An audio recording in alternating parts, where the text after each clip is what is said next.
my friends and family members this exact question, only one of them answered it correctly. I had many answers, and the most common answers included diabetes, obesity, and autism. None of these are correct, however. In fact, the correct answer is one that many people do not even think about. It is arthritis. Arthritis simply means inflammation of the joints, and it refers to more than over 100 diseases that affect joints and the areas around them. Most of you are probably thinking of the type of arthritis that you believe affects adults or older people, but I'm here to let you know that children suffer too, and I know this because I am one of those children. It is important for people to be aware that children can suffer from arthritis just as adults can. Over 300,000 children are affected by arthritis every day. For children and their families that are affected, it is essential that people be educated about this disease. Because the condition is rarely thought of as a disease that affects children, it can take many months or even years for a diagnosis to be reached. When they are finally diagnosed, they suffer at school because their teachers and their classmates don't know what to expect from them. They do not know what to expect from them in the classroom or in PE or recess or anything like that, so a lot of times they get teased because they can't do stuff that the other kids can do. When it took about 2.5 years for them to diagnose me after frequent injuries and many illnesses.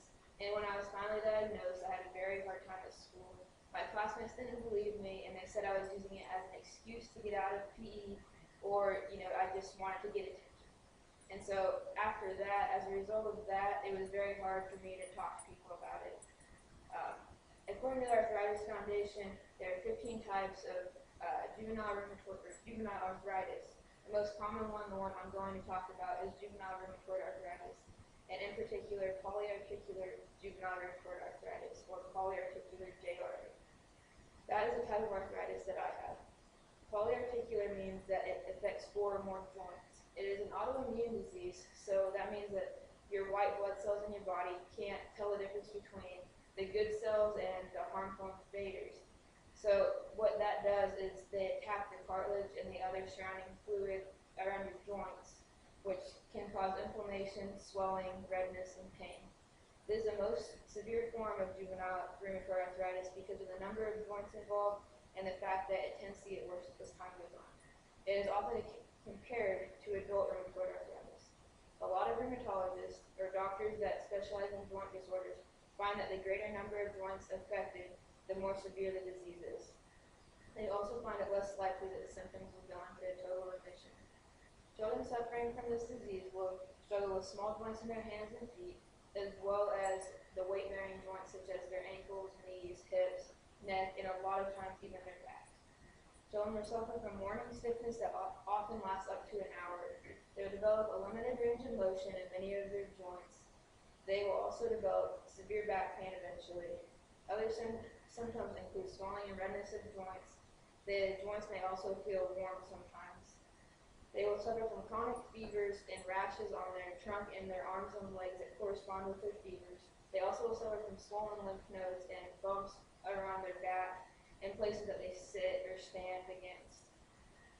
In some cases, eye inflammation can occur, so your eyes have to be checked regularly. They will also be more susceptible to illness because of their weakened immune system.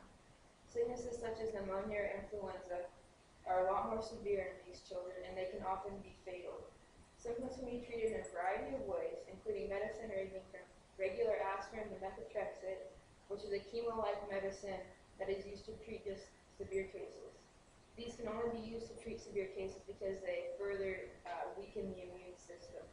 Other treatments include regular physical therapy. Many kids have bands like this that they use with their physical therapy activities because it doesn't cause a lot of stress on their joints. So I have a bunch of those at home. Sometimes surgery is required to fix joints or repair them. They also need braces. I have a lot of these. This is my knee brace I have to wear right now. And then they also use a lot of arm splints and ankle splints. Although symptoms can be treated, arthritis is not curable. But the physical suffering is not the only thing that children must constantly endure. They and their families must endure financial, mental, and emotional suffering on a regular basis as well. The monthly cost of medicine can easily be over $100. For example, this is my bag of medicine I take every day.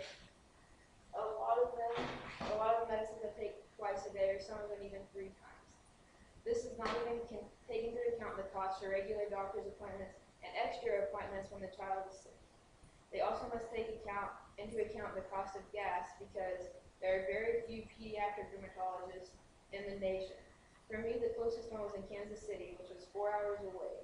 And unless you live in bigger cities, the average travel time is over an hour. Children miss a lot of school because of illness, and also illness because of appointments. That means that they will have to work harder in school to keep up with the rest of their classmates. In addition, one parent at least needs to take off to drive them to appointments, and they take off a lot of times if the child is sick. Kids have to endure teasing for not being able to do everything their classmates can do, especially when they're younger and their peers don't understand that there's anything wrong with them, because most of the time the children look normal. It has been shown in studies that a lot of children experience mild depression, especially right after they're diagnosed. Impact sports are usually prohibited by the doctors because they are hazardous to weakened joints and bones. In fact, the only activities that are considered safe are walking, swimming, and bicycling, especially on indoor stationary bikes. It is obvious that childhood arthritis affects more people than just a child that suffers from the disease. It is important that people be educated about this, because it is almost guaranteed that they know someone now, or they will know someone in the future who is affected by it. Childhood arthritis does not only affect them physically, mentally, and emotionally, it also affects their families, peers, and teachers as well. A pediatric rheumatologist by the name of Thomas Lehman once said, "Children with arthritis should be treated just like everyone else. They need the same discipline, the same allowance, the same grades, and the same respect as all the other kids."